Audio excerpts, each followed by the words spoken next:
Hola, bienvenidos al canal Edu Art Print, donde hablamos sobre temas de arte y diseño. Estoy viendo un libro del cubismo, pero en realidad vos fíjate que hay una obra de Piet Mondrian, que no era un cubista.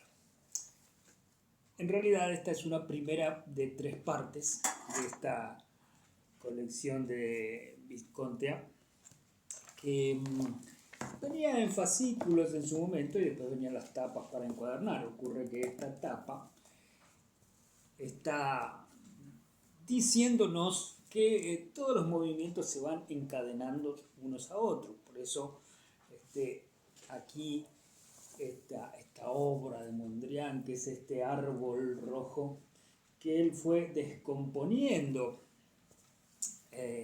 cuadro tras cuadro, porque hizo toda una serie hasta llegar a la abstracción. Una de las etapas del cubismo fue el cubismo abstracto, ¿no? Hay tres etapas principales, pero en fin, a lo que me quería referir era que no son situaciones estancas en el tiempo, que todos los movimientos y las escuelas pictóricas, a raíz de cómo iban evolucionando, de cómo iban interpretando la vida y las cosas los artistas y cómo se desenvolvía el mundo en lo social, en lo político, en lo económico y obviamente en lo artístico como reflejo de eso, daban cuenta de esta metamorfosis, ¿sí?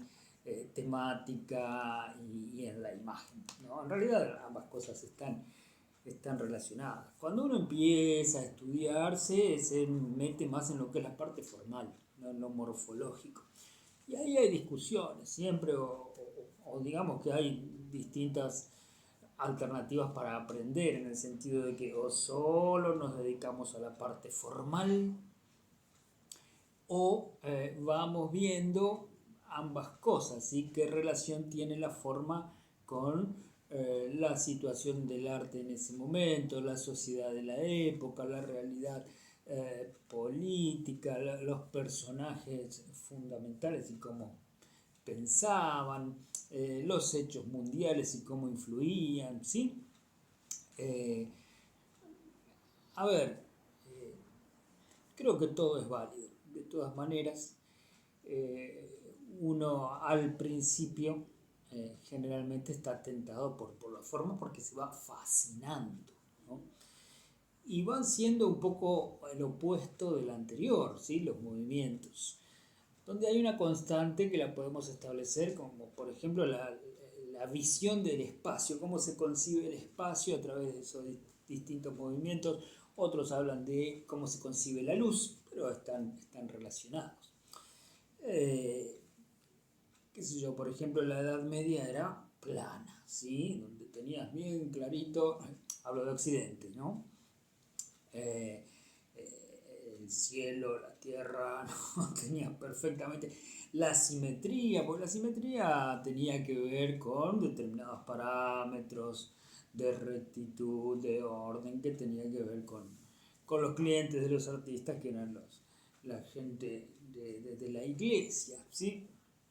Eh, el Renacimiento viene ya a ponerle otro tipo de cosas, donde ahí la geometría se hace más evidente y se hacen más manifiestas estas relaciones con lo clásico, lo greco-romano. Me refiero a la pintura europea, ¿no? De la que todos vamos aprendiendo cuando empezamos.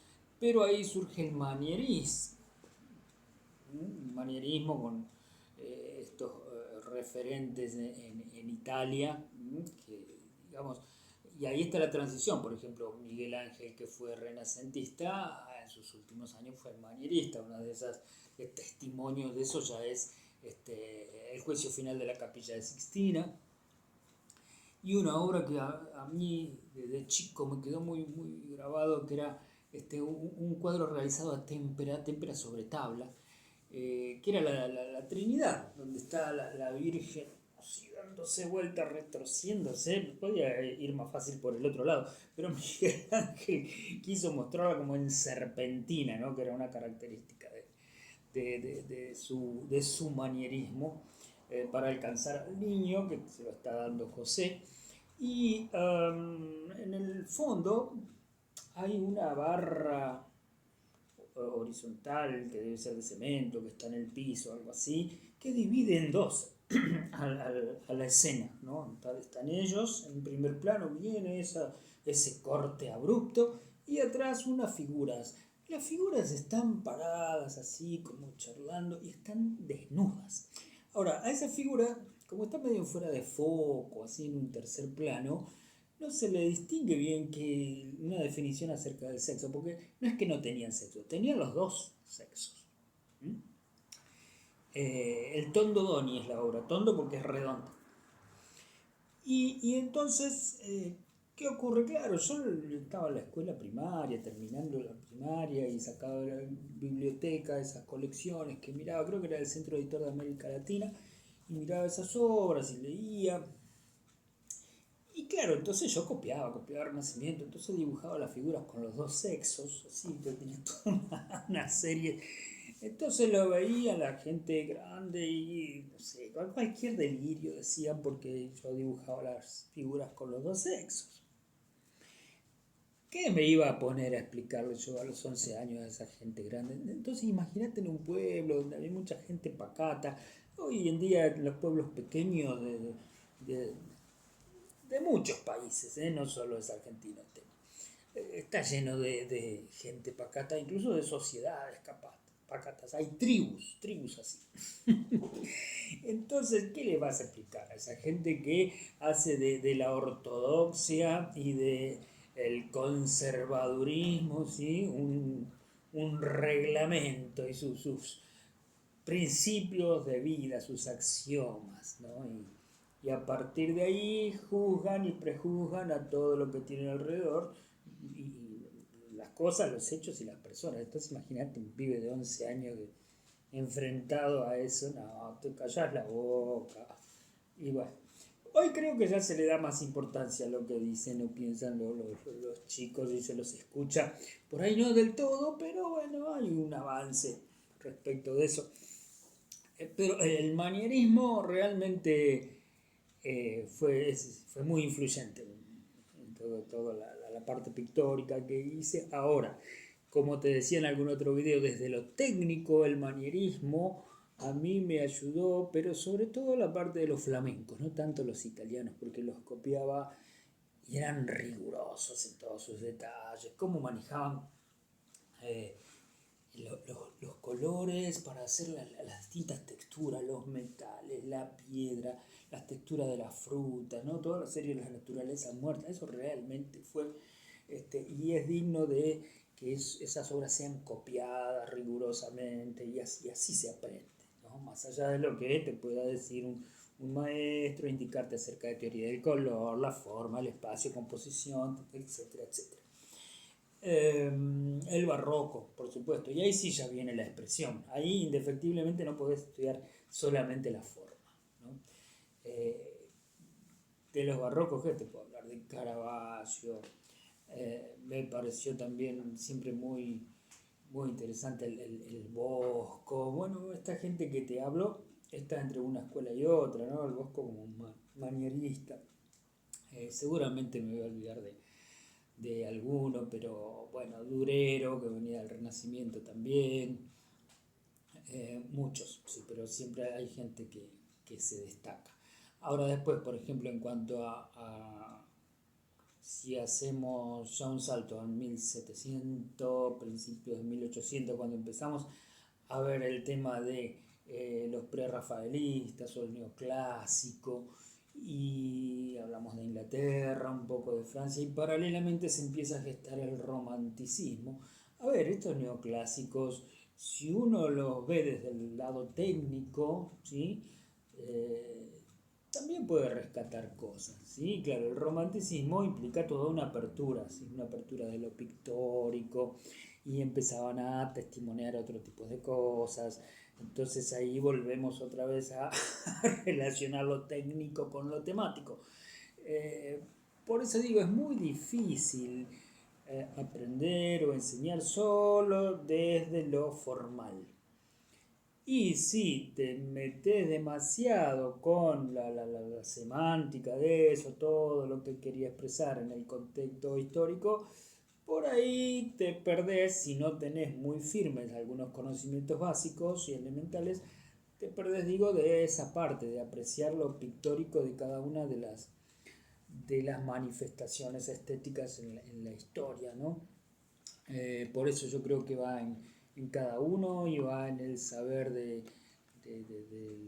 maestro o del profesor que guía con la responsabilidad de entender que no todos los alumnos son iguales y que tienen distintas miradas y más que nada en este tema de las historias y los movimientos artísticos con más razón. Ahí hay que tener un cuidado y una perspicacia para darse cuenta por dónde inconscientemente está pidiendo ir cada alumno o qué parte es la que habría que sustentar más, incentivar más, ¿sí? Y sobre todo desde lo dialéctico, es decir, el ida y vuelta, el feedback y mostrar y que piensen y que interpreten y que opinen sobre todo, a ver qué les parece, qué les pasa no solo ante la mirada de una obra, sino también ante la experiencia de copiar esa obra, de probar cómo se hizo esto u otra cosa. Y es tan rico en cuanto a elementos, a cantidad de cosas que podemos ir manifestándoles, que la verdad no tiene por qué ser algo tedioso ni aburrido. Es decir, riguroso va a ser seguramente en alguna parte, pero eso va a estar siempre a merced de lo que les vaya a salir de fluir desde adentro a cada uno en cuanto a lo que vaya queriendo hacer y a los movimientos estéticos a los cuales más tenga preferencia y de ahí a la técnica. ¿Sí? Hay quienes irán por el dibujo, otros la pintura, otros el grabado, otros la escultura, otros diseñar los espacios, en fin, esto es tan amplio, tan rico, pero bueno, y después, bueno, las vanguardias y el arte sigue su camino hacia la abstracción y creo que la belleza empezó a flaquear en tanto canon o código en común a partir de Marcel Duchamp y después ya se perdió definitivamente como premisa o como postulado con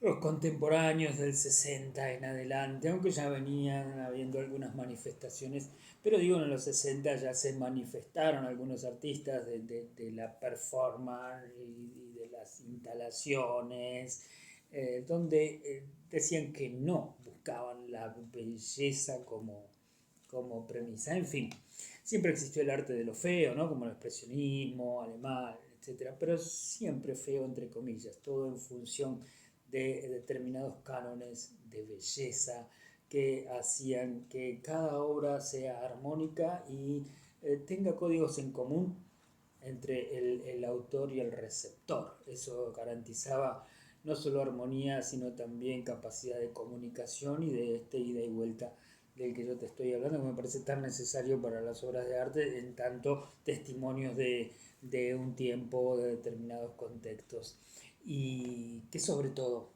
son obras que son para hoy y para mañana.